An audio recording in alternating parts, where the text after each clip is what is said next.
नेपाल में ओली सरकार के खिलाफ भड़की हिंसा के बाद एक बार फिर नई सरकार के गठन का रास्ता साफ हो गया है। जेनजी ग्रुप समेत नेपाल की सभी राजनीतिक पार्टियों ने पूर्व चीफ जस्टिस सुशीला कार्की के नाम पर मोहर लगा दी है, जिसके बाद ये माना जा रहा है कि नेपाल की अगली कमान सुशीला कार्की ही संभालेंगे। सुशीला कार्की ने 1975 में राजनीति विज्ञान विभाग में BHU से मास्टर्स पूरा किया। मास्टर्स की पढ़ाई पूरी करने के बाद उन्होंने नेपाल की त्रिभुवन यूनिवर्सिटी से 1978 में लॉ की डिग्री हासिल की और वकालत की दुनिया में कदम रखा। अपने करियर में वो तेजी से आगे बढ़ी और 2016 में नेपाल सुप्रीम कोर्ट की पहली महिला चीफ जस्टिस बनी। BHU से उनकी पढ़ाई का एक किस्सा आज भी उनकी संघर्ष गाथा का भिन्न हिस्सा माना जाता है और ऐसे में अब वो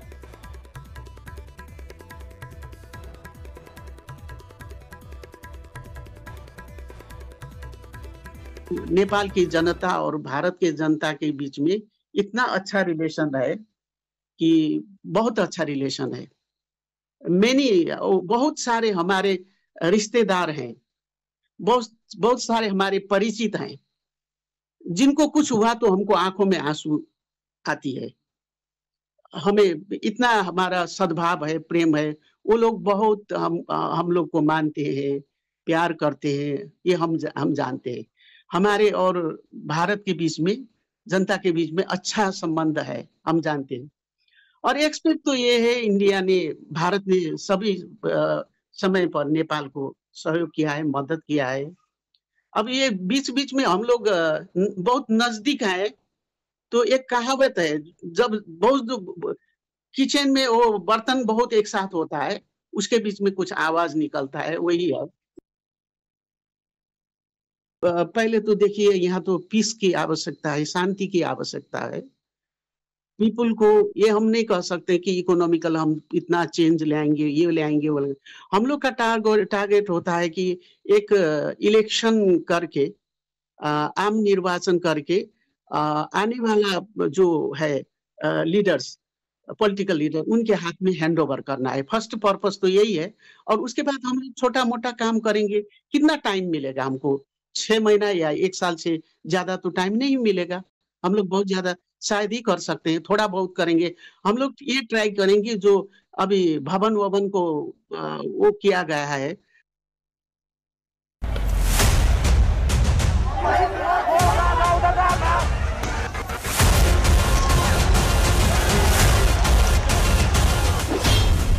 नेपाल में अराजकता की आग।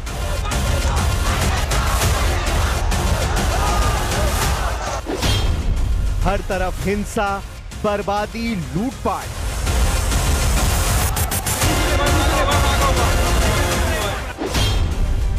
आंदोलनकारियों का आतंक।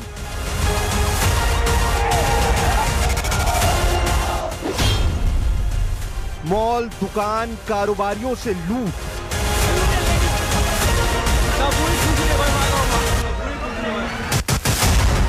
नेपाल में सोशल मीडिया बैन के खिलाफ शुरू हुआ आंदोलन कितना खतरनाक रूप ले चुका है, इन तस्वीरों में देखिए।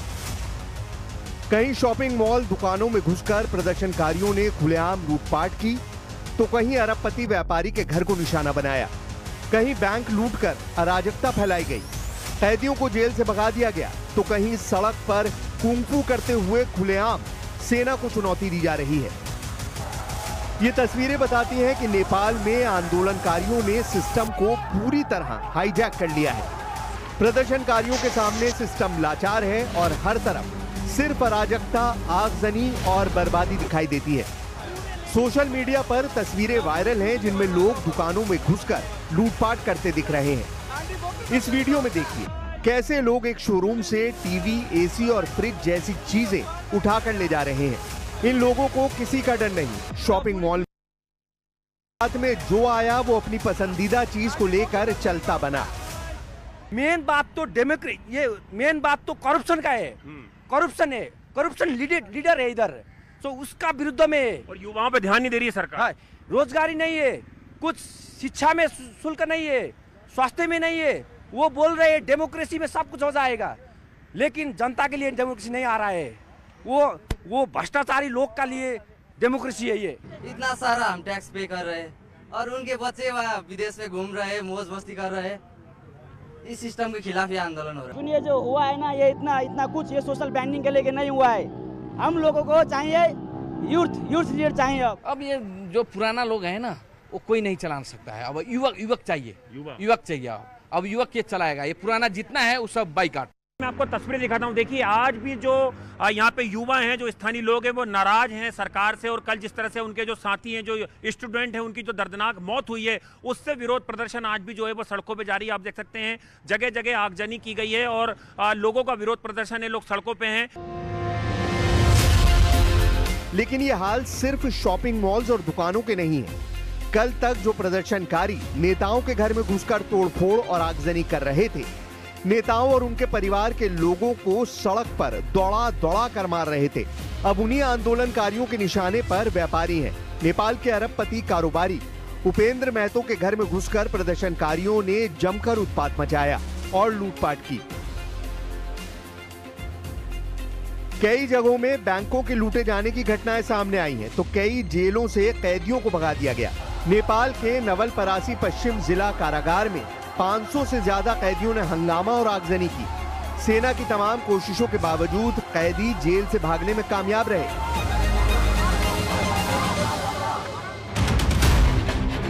नेपाल में आंदोलनकारियों के आतंक की एक से बढ़कर एक खौफनाक तस्वीरें सामने आ रही हैं। जिस सिंह दरबार में नेपाल के सभी मंत्रियों के दफ्तर हैं, वहां के गार्ड से आंदोलनकारियों ने बंदूकें छीन ली और जमकर हंगामा किया। तो वहीं नेपाल में संसद के अंदर से कुर्सियां निकाल कर ले जाते दिखे। प्रदर्शनकारियों ने संसद भवन में किस तरह तोड़फोड़ मचाई थी, उसकी नई तस्वीरें सामने आई हैं। हम आपको एक वीआईपी जोन दिखा रहे हैं, जहां से प्रधानमंत्री जब संसद भवन में एंट्री करते हैं तो वो इसी जगह से होते हुए अंदर एंट्री करते हैं। ये देखिए, ये पूरी तरह से तबाह हो चुका है। ये न्यूज़ 18 इंडिया एक्सक्लूसिव तस्वीरें आपको दिखा रहा है नेटवर्क 18 ग्रुप की। देखिए ये वीआईपी इलाका है। यहाँ पे तमाम वीआईपीज जो हैं वो यहाँ पर मौजूद होते थे जब पार्लियामेंट का सेशन चलता था, महत्वपूर्ण कैबिनेट की मीटिंग होती थी। और देखिए यहाँ पर देखिए, ये अगर देखेंगे आप तो पूरा प्रीमाइसेस जो है वो तहस नहस हो गया है। यहाँ पर केवल लोहा और जो जाले जंगले हैं वो नजर आ रहे हैं। हर तरफ जो मलबा है वो यहाँ पे नजर आ रहा है। बहुत ज्यादा हीट जो है हमें यहाँ पर महसूस हो रही है, क्योंकि आगजनी हुई थी। और आप सोचिए मंजर यहाँ पे क्या रहा होगा। देखिए ये वीआईपी गेट है, ये वीआईपी गेट है। यहाँ पर हम देख सकते हैं, ये देखिए, ये मेरे कैमरे में दिखा रहे हैं, ये वीआईपी गेट है। प्रधानमंत्री इसी गेट से यहाँ पर अंदर एंट्री करते थे। और ये पूरा प्रीमाइसेस जो है ये पार्लियामेंट के अंदर का है। देखिए जहां से कि एक शख्स अभी आप देख रहे हैं जो वो आ रहे हैं, ऐसे ही प्रधानमंत्री यहाँ से आते थे। नेपाल के सुप्रीम कोर्ट से लेकर पूर्व प्रधानमंत्री माधव कुमार का घर हो या स्पीकर अग्नि प्रसाद सबकोटा का आवास, आंदोलनकारियों की तोड़फोड़ और लूटपाट की ही निशानियां नजर आ रही हैं। प्रदर्शनकारियों ने कल नेपाल के सबसे बड़े मीडिया हाउस को भी निशाना बनाया था। वहां भी अब तबाही के निशान शेष बचे हैं। नेपाल की वर्तमान सरकार के खिलाफ शुरू हुआ आंदोलन प्रधानमंत्री केपी शर्मा ओली के कुर्सी छोड़ने के बाद भी भड़का हुआ है और कई सालों से सवरा हुआ नेपाल आज अपनी बदहाली के आंसू बहा रहा है।